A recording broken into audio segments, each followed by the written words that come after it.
अस्सलाम वालेकुम, आप देख रहे हैं K92 न्यूज़। मैं हूं मोहम्मद अरसलान। सबसे पहले आपको अपडेट करते चलें। तारिक रोड ट्रेड अलायंस के सदर इलियास मेमन का कहना है कि कराची में पेरिस से 40% कारोबार नहीं है।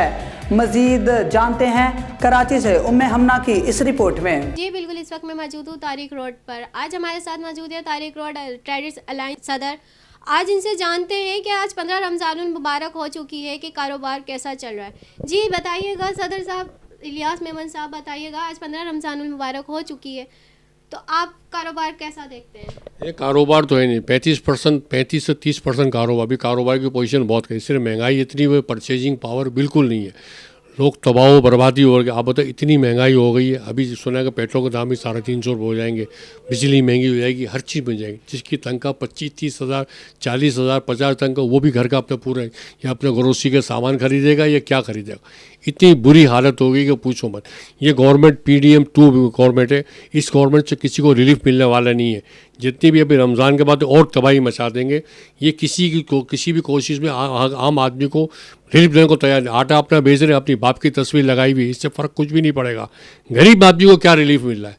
गरीब आदमी को बिजली में क्या रिलीफ मिलेगा? आप ये बताइए। ये तमाम चीज़ें इम्पोर्टेड भी है जो आए हुए वज़ीर खारजा, वज़ीर फाइनेंस मिनिस्टर, आए हुए मिनिस्टर, इनको क्या मिलेगा? ये PIA को बेच रहे हैं, स्टील मिल को बेच रहे हैं, सबको बेच रहे हैं।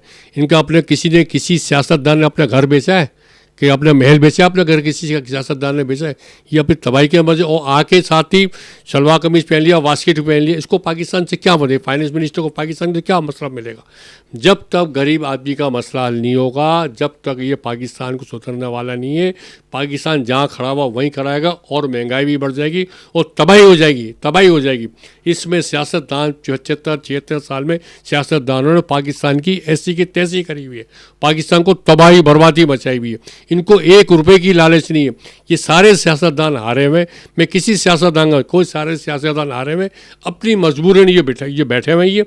अब बताइए कौन ऐसा आदमी इसको इनको भरोसा करेगा? एक आदमी भरोसा करने वाला नहीं है। जब तक ईमानदार क़यादत, ईमानदार लोग नहीं आएंगे, जब तक ये मसला होने वाला हल नहीं है। जब तक यानी कि ये प्रॉब्लम ही रहेगा, ये हल होगा ही नहीं, मसला ही नहीं हल होगा।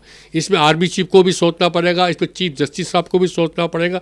हमारी अदलिया जो है, चीफ जस्टिस निज़ाम जो है, धर्म भरम है। 1% भी हमारे चीफ जस्टिस अदलिया को भरोसा करने वाला नहीं है, कोई फैसला लेने वाला नहीं है। जब तक ये हालात सही नहीं होंगे, जब तक ये मसला हल नहीं होगा। मैंने आपसे कहा ना, मैंने आपसे पहले कहा ना, इसमें मैंने आपसे कहा पेट्रोल 350 रुपये लीटर हो जाएगा। या मैंने आपसे बात कह चुका, 50 रुपये का 100 रुपये पेट्रोल में पड़ेंगे। 286 रुपये, ये 50 के 100, 350 पेट्रोल होगा। हर चीज़ के दाम बढ़ेंगे, हर किसी गरीब आदमी को फ़ायदा नहीं मिलेगा इस पर कोई लूट मार मचाई हुई है। आप ये मैं आपने जाती उम्र इन्होंने कभी गिरवी रखवाया है क्या? पाकिस्तान को गिरवी रखवा रही है, ये सारी गिरवी है। जब तक ईमानदार क्या देंगे, जब तक पाकिस्तान को चलना बहुत मुश्किल। मैं इतनी से बात करूँगा, चीफ जस्टिस को भी सोचना पड़ेगा, इस पर आर्मी चीफ को भी सोचना पड़ेगा। जी बिल्कुल, इलियास मेमन साहब का कहना यही कि चीफ जस्टिस और आर्मी चीफ को सोचना पड़ेगा, क्योंकि यहाँ का निज़ाम बहुत कारोबारी निज़ाम बहुत धर्म भरम नज़र आता है। कैमरामैन जावेद अली के साथ उम्मे हमना K92 न्यूज़ कराची।